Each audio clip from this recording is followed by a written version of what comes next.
והטיפ האחרון שלי בשבילך זה צלם. כן, צלם.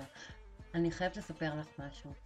אני הפעלתי בערבי מקווה בחינות 15 שנה, אבל חוץ מזה אני מורה לריקודי בטן 15 שנה.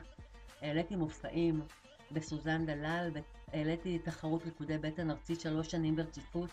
הפקתי אירועים גדולים וגרנדיוזיים וגם אירועים קטנים. ופעם שמעתי מחבר טוב שלי משפט מנצח: את עושה אירוע?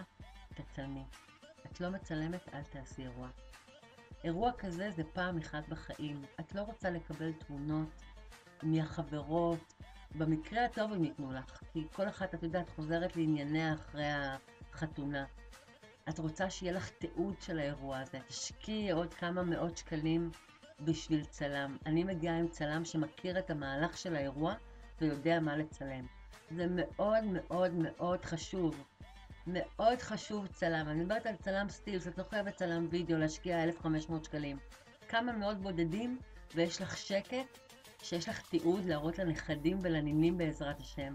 זה מאוד חשוב, כי אני מבטיחה לך שהאירוע הזה הוא יהיה בלתי נשכח. לא פחות מזה. לא פחות מזה. זה אירוע של פעם בחיים, תתעדי אותו באמצעות צלם, ואני בטוחה שזאת תהיה השקעה ולא הוצאה. אז שיהיה לך המון בהצלחה. אני הייתי לילך מקולולו.